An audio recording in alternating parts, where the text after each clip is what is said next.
everybody. Welcome back to the MG Matters series, a part of the Rare Disease Connect in Neurology. I'm Dr Narayanaswami, and today I have with me Dr.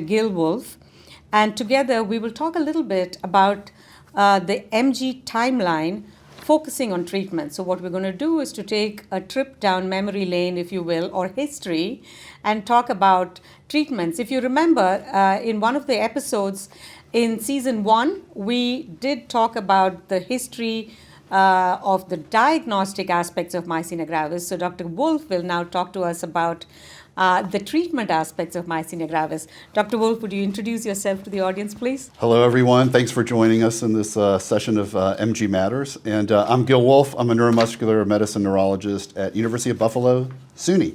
Thank you, Gil. Thanks for being here. So, it's fascinating times for those of us who manage myasthenia gravis. But let's go back a little bit.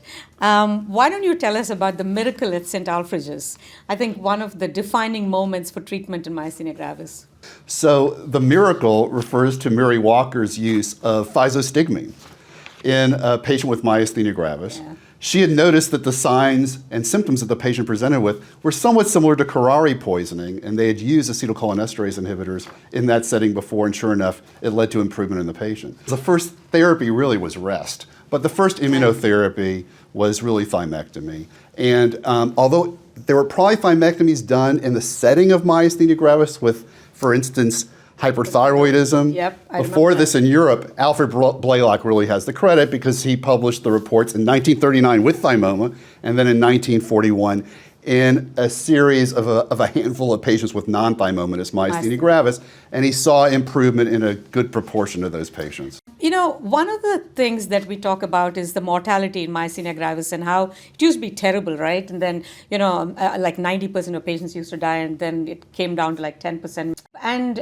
although we'd say, treatments in myasthenia gravis have improved, that's not quite true, because the treatments that came along were all these supportive treatments. For instance, the use of antibiotics started off in the 1940s, helped to treat complications that could cause death in these patients. I think also that one of the big things, of course, was the ventilatory support. Remember those iron lungs, positive pressure ventilation? And then, of course, we have what we have now, the actual ventilators. So I think that was a really important aspect of it. And that really evolved in the 1950s and 70s. And you could say that sort of predates the idea that either ACTH or a glucocorticoid could be successful in myasthenia gravis.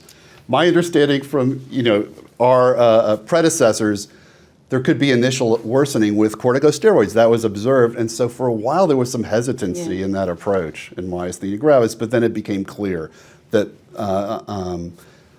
agents like prednisone that we use today were effective in myasthenia gravis. Right, and it's interesting, isn't it? Because for the longest time, it was ACTH that was used, but we barely use them now. We've gone straight to the corticosteroids. And if I remember correctly, it was Chip Howard, our own Chip Howard, who did one of the very, very early studies in myasthenia gravis of prednisone.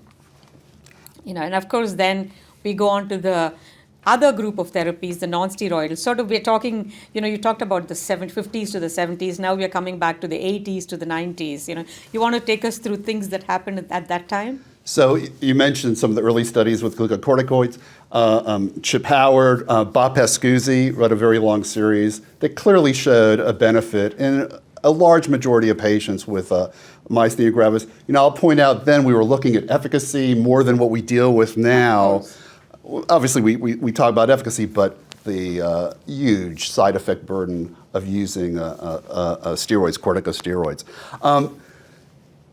That was being sensed as well back then, and so steroid-sparing agents were introduced, and that largely began in the 80s into the 90s, and we did a variety of trials. Unfortunately, the only one that really showed positive evidence from a steroid-sparing angle, at least, was azathioprine. But there were attempts, and there have been even recent attempts, if you go all the way through methotrexate, to try to show benefit. Most of us use these agents. They're still talked about even in our sessions here. But again, the goal there was to control disease while we lowered or eliminated the prednisone.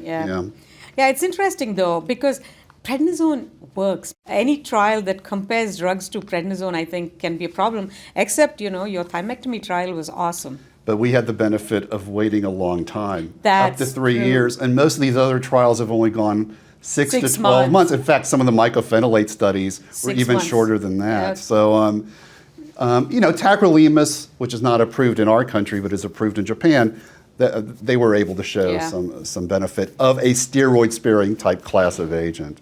Yeah, but so I'm going to actually talk about something else in the history here.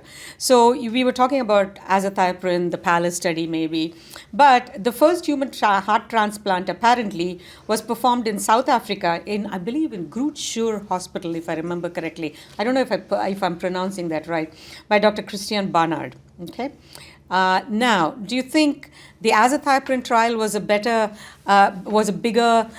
event, or do you think the first heart transplant was a bigger event? Well, as far as the benefit to society as a whole, that's an interesting question. Right. Because, heart transplants are pretty common, but I really don't know what the volumes are. But I would probably have to say the heart transplant. You're right. Do you agree that, say, as we come into the 1990s, we've now got Plex, we've now got immunoglobulin, we've got a few of the immunosuppressant agents that we've tried, mostly borrowed from the rheumatology world.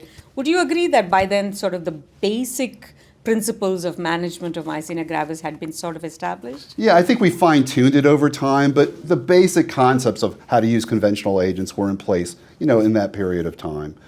We talk now about really trying to use prednisone in a more careful way, right, if you're going to use it at all, and what actually is sort of a dose that is well tolerated, which is much lower than the doses we were told about right, when we were training. And the other thing I'll mention, prednisone can work quite quickly, but having intravenous gamma globulin and plasma exchange with their rapid onset of action really helped us, especially in the setting of MG exacerbations and the crisis situation. Right. Yeah. And I think you emphasize again the same point that you made earlier, which is, in the early days, we were just trying to save their lives. We weren't thinking side effect profile, but now we have the luxury of being able to actually save their life and actually give them a decent quality of life. So I think that's where we're going, which is so important, which is such an important concept. And that brings us then to some of the developments in terms of some of the newer therapies. 2017 was a big year in myasthenia gravis, and it's only accelerated since then. 6 years. It's incredible. We have 5 agents now approved. Yeah. There may be a couple more approved in the near term. It's incredible. It's amazing. I'll just point out a few things. All of these agents work rather quickly within a period of a few weeks. You can see a response. They all do require a needle at this point, with different deliveries though. But one thing that I want to stress is the studies enroll patients who were having trouble. Despite conventional therapy, the vast majority went in on conventional therapies. Right. And the disease durations were long. And we always think the longer you have myasthenia gravis, the more difficult it is to control it. And yet, you saw a majority of patients responding to these newer agents. No matter which one you specifically talk about, Exactly. you're almost splitting hairs and trying to look at differences. Now, yes, there's infection risks with these agents that you have to be careful about, and the C5 cleavage inhibitors, and you do have to worry about encapsulated bacterial infections. But they really have provided us more options and a way to rapidly turn patients around. And the open label extension data is showing to some degree an ability to reduce corticosteroids. Yes, that's true. And several nice points here. The rapidity of the effect, and in a population that is not doing well with conventional therapies. So I think really important points there.